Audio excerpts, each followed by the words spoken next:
Why do some brands just feel so premium? You see, we all had the same feeling. We go into a store, we see a product, and we instantly think that must be expensive. Premium brands like Nike or Ralph Lauren or Lululemon or others have mastered more than good design. They've actually mastered how to advertise in a way that makes you want to pay 10 times the price for a certain product. So how do these premium brands make you want to pay 10 times the price? You see, these brands have spent billions trying to crack the human brain and understand customer psychology. The same timeless principles that these brands use, I've been using them to scale over 50 plus e-commerce stores in the past 5 years, running campaigns that have generated millions of dollars for all the brands that we worked with. And in this video, I'll break down the core principles for premium advertising. We'll go through timeless campaigns to today's social media landscape and how you can use the same psychology to position your brand as a premium business, command higher prices, and create a category of one. You see, when you take a look at the world's most prestigious premium brands, you find out that they're kind of scattered in terms of industry. You've got German car companies, you've got fine Italian clothing brands, you've got premium coffee brands. They all look different on the surface, yet we all agree that they are all premium. The common denominator that all of these businesses have is that they can command higher prices. And that's because when you strip away the logos and the trends, what you find is timeless principles that are used and reused to cultivate that premium feeling. So there's three main principles that all premium brands share. One of them, the most important one, is exclusivity. You see, there's something inherently magical about exclusive items. It's a feeling of owning something that not everyone can own. And you see, exclusivity is not scarcity. It's more about creating a narrative. It's more about creating a story around the product that elevates that product beyond its functional value. And what happens is the product itself becomes secondary. The ownership, the status, the story, the luxury of it, everything that isn't the product is the most important factor that makes it more desirable. Some of the most recognized brands of all time have been applying this principle for decades. To get a grasp of one of the best examples, we need to go back to 1929 and look at Packard Motor Company.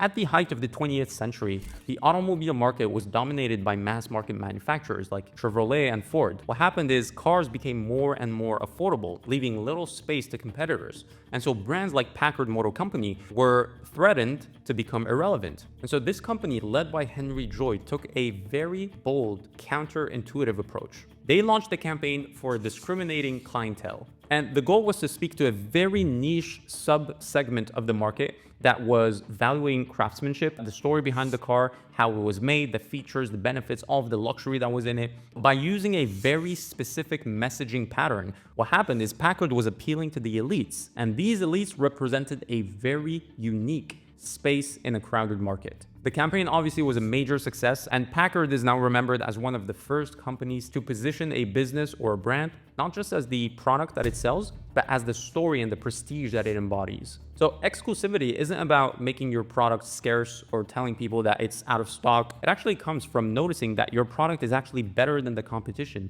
but from an angle that hasn't been used before, that is kind of unique. A great example comes from Mad Men, where Don Draper is working on a campaign that's the Lucky Strike campaign. Despite increasing the skepticism and the backlash from the public about tobacco and its health issues, they repositioned the product as premium by emphasizing a unique quality. Everybody else's tobacco is poisonous. Lucky Strikes is toasted. And this subtle reframing essentially allowed customers and the crowd to identify this product as a premium luxury product rather than just another cigarette. But exclusivity is not alone. Remember, we have three principles. If you only speak to how exclusive your product is, you're not going to get the impact that you're trying to go for. The product must also speak to who the customer is, their aspirations, their goals, their vision, their values, their principles. Everything about them needs to be identified and condensed into the product. So the second principle is identification. Exclusivity, it gets the attention, but what keeps the attention locked in is identity. You see, premium brands don't just sell a product, they sell a reflection of who the customer thinks they are. And they double down on that story to emphasize the identity that the product creates in the customer. You see, premium brands understand that when a customer buys an expensive product, they're not just buying an expensive product. They are consciously and willingly signaling something about themselves. So in other words, think about the product becoming the mirror of who the customer is. So by the 1950s, Chanel Numéro 5 was a product that was a premium product. However, new products started coming and flooding the shelves. There was also a shift in customer behavior because women were becoming increasingly independent and looking for products that reflected that confidence and sophistication. And so Chanel faced a problem that many premium brands face is how do you maintain desirability without diluting exclusivity and reach out to a broader audience? What they did was actually genius because instead of thinking about any product features or highlighting the ingredients or highlighting this about the product or this specific thing, they thought about how to position their product to appeal to the identity of who they were selling it to. And they launched one of their most famous campaigns. Every woman alive adores Chanel numéro 5. And this was extremely bold at the time, but it was genius. Every single level of society at the time aspired to be someone that could afford this product. And so it created this insane demand for this specific product because their campaign positioned the fragrance as a symbol of elegance, femininity, and sophistication. And so appealing to your customers means that you are reflecting the traits that customers aspire to see in themselves. You're painting a picture of who they want to become as a person, and you're positioning your product as the vehicle or the bridge between their situation and where they want to go. Knowing who your customer is and reflecting that back through your product to make them feel as though they need to belong to your club is an amazing strategy that you can use within your products as well. However, if you want to take it to the next level, we're going to talk about the third principle, which is essentially how to tell a good story. Because exclusivity gets the attention, it makes people desire a product. Identity makes them tie their sense of who they are into that specific product. But storytelling is what makes your brand unforgettable. And so the three tied together, it creates the perfect storm to unleash unfathomable scale for your company. You see, storytelling isn't about creative logos or creative visuals or whatever. It's about connecting your product. It's about creating a story. It's about creating a narrative around your product that connects the product itself with your customer and who they aspire to be. It's about creating a story that connects the product with the brand, with the consumer's life. And so what normally is a rather casual act of just purchasing a product becomes an experience that is embedded with emotion, meaning, and memory. And you see, timeless premium brands have understood this and have been applying this for decades now. They understand that across industries and eras, the most effective marketing campaigns, the most effective portrayal of a product is really when you invite the customer to be a part of the story you're creating. And you base that story based on who they are as a person and who they aspire to be, creating an experience and inviting them to be in an exclusive club. So by the mid-2000s, Nespresso was facing a similar challenge. Nespresso faced a classic challenge for any premium brand. Coffee was everywhere. Espresso machines were becoming common. The product itself was functional, but how do you differentiate yourself? How do you make it feel like it's a more sophisticated and more luxury and more premium product? Well, Nespresso understood that they needed more than the tasty pod or an effective machine or a good machine. They understood that they were not in the market of selling coffee. They needed to shift to selling a story that everyone wanted to be a part of. The solution, George Clooney. Who else do you need? And so what they did is they cast George Clooney as the face of the brand.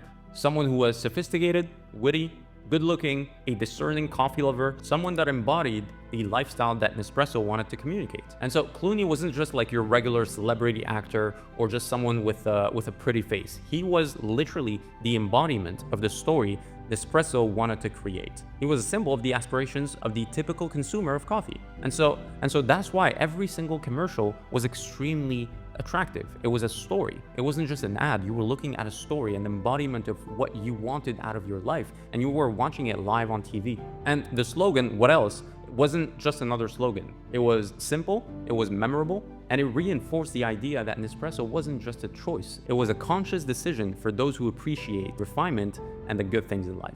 Look, these three fundamental principles have not changed. They're still there, and they're still being used and used and used and used. And so what used to work on billboards and print ads and TV commercials is now being applied on social media. And today's premium brands still rely on these three principles to position themselves as the only solution for the sophisticated buyer. But the way they deliver those ideas has evolved. The first example, Lululemon. Lululemon doesn't do limited editions as much as it does limited experience. The Sweat Life campaign invited only brand ambassadors, loyal customers, and people that belong to the Lululemon family to really show their lifestyle, effectively saying this is a club you join, not a discount that you get. When it comes to identity, owning Lululemon says a lot about you as a person. It tells people that you're a high performer or an aspiring high performer and that you are mindful. And so the videos that you see, these aren't models or people that are faking it just for the sake of the ad. They're yoga teachers, runners, community leaders. These people embody who the customer aspires to be. And it makes the customer see themselves as part of that tribe that is fit, healthy, disciplined, and balanced. They're not your typical static ads or your typical buy this, get one free, whatever. They're really about showing the lifestyle. They're mini documentaries, usually 15 to 30 seconds, and they show people in their routines. They show someone in their morning run, they show someone meditating, someone training, and it really puts the perspective of the customer, because now they see the product as being part of a certain lifestyle rather than just the product for what it is, which is a garment. Represent Clothing is another example that is very valuable to analyze. Represent built its business by drops. So they don't stock forever. They drop, once it's gone, it's gone. And so that's a great tactic for built-in exclusivity. When it comes to identity, it is a clear bias that they took when it comes to portraying who the brand is for and who it isn't for. You can see the visuals, the founder's story, the YouTube channel, the documentaries. All the content that they put out is for a specific segment of the market, and they set out to dominate that segment of the market. And so they are hyper-focused and hyper-aware of who they want to convert into a buyer. Their social ads are just stories being told. You see the founders really involved in just showing the lifestyle and really embodying that lifestyle and being the beacon that shows customers what the brand is for. And so it creates that narrative that customers just love and want to be a part of. And that's really, really powerful storytelling. So seeing all of these brands like Lululemon and Represent, how they weave exclusivity and identity and storytelling into their ads, it makes one thing very, very clear. Premium ads are not about the visual. They're about creating a world where your customers want to step into. So the real question is, how do you take all of this theory and you extract all of these principles and you apply them in real life? How do you apply them to your own products? That's the real question. And we have a 3-step process that we personally use for premium brands that want to portray themselves as premium, or brands that aspire to be premium brands and that need help to really just craft their strategy and their positioning. We have a 3-step process. It's very, very simple. So the first thing, the foundational step, is research and psychology mapping. It's what I call psychology mapping because essentially what you want to create is you want to create a clear picture of the psychological breakdown or the psychological profile of who your customer is. And you want to understand what are their triggers when it comes to recognizing exclusivity. I might go to someone and they might see a watch, a luxury watch, like for example, a Patek Philippe with some crazy complications that, a watchmaker spent thousands of hours making. However, they might care about something else. And so we need to understand, what does exclusive mean to the customers? And so we create an aspirational identity for every single customer segment. We understand that, we've got people that are not aware of anything that's going on when it comes to your product. And we've got people that are very aware of your product. They're very aware of how it compares to your competitors. And so we need to understand what your customers value. That's the first step. The main challenge then is to identify kind of the mood of your social ads, because ads by essence have to be a little bit more aggressive than your organic content or your typical publication that just isn't conversion driven. It needs to be conversion driven, okay? And so what that means is you're gonna be selling at some point, or you're gonna weave some selling psychology in it to encourage a certain decision. Now, when we do that, we cannot waver from the direction that you set out with your business. Like for example, if Lululemon just starts blasting, 40% off, 50% off, 60% off, like all of these crazy discount offers, every single month, that will tarnish their brand. In the long term, it's not good. Short term, they might make a few sales, sure, but in the long term, it'll hurt their brand identity, okay? So we need to make sure that we identify the marketing vector that is going to be consistent throughout every single ad that we launch. And so once we do that, once we have that marketing vector, we need to see and set a spectrum of ad variants that we're going to use so that we have the latitude of testing as many ads as possible. But we also want to understand that not every single format or not every single concept of an ad is going to resonate with customers. And so we need to create this matrix, if you will, I call it a spectrum, just essentially saying no to certain things because it's not on brand per se, and identifying where we can have the latitude in testing. And so we need to create a balance between the marketing vector that we set out and the creative testing framework. And that's a logistical problem, essentially. The other thing is optimizing for performance. So essentially, when you start launching campaigns, what you need to understand is you're not just gonna look at purchases, okay? You're gonna look at fundamental metrics that tell you how your story is doing. You know, your hook rate, your video hold rate, click-through rate, obviously. There's also your retention. If you do cohort analysis and you wanna see exactly if people are coming back, especially if you're in fashion and you've got people coming back, that's a great sign that you're really weaving that storytelling and that identity and people are just resonating with your brand. That's a good signal. And so when you're optimizing for performance, you don't always want to be ROAS, or purchases. Yes, that's very important, obviously, but you also want to take into account the bigger picture. You want to understand, okay, how is your brand scaling? Not just your revenue, how is your brand actually scaling, your brand equity? Are you converting new people into the ecosystem, right? That's the question you need to ask yourself. We did it very well. We've been helping a brand called Slate Swim, which is a premium swimwear brand based in LA. And we've been helping them for the past 4 years. And it's essentially this evolution. How can we know our customers better than they know themselves so we can show them a story that attracts them? How can we then set a marketing vector that is consistent, but doesn't really constrain us in how much we can test? And which formats and which ads and data points are we going to take a look at to evaluate performance? And so for this brand, for example, we took them from literally 0 to 7 figures in sales and taking them to multiple 7 figures in the next few months. So that's the process of really understanding how to position your brand into a premium player in your industry and just carve a category of one. If you want me and my team to implement this process for you, you can book a call by going into the first link in the description. You'll be speaking with me and we'll see if this process is a good fit for you. Because at the end of the day, premium ads are about creating a feeling in your customer. It's not about getting the sale, it's really about getting the sale, but also doing it in a way that creates a feeling that makes them come back. If you take anything from this video, let it be this. Exclusivity makes people want your product. Identity makes them see themselves in it. And storytelling makes them remember you. And so when you combine all of these timeless principles, your brand is essentially going to be attracting customers at will that it can service. And so I want you to ask yourself this question right now. What world am I creating for my customers? And why would they even care to be a part of it? Hope you enjoyed the video. I'll see you on the next one.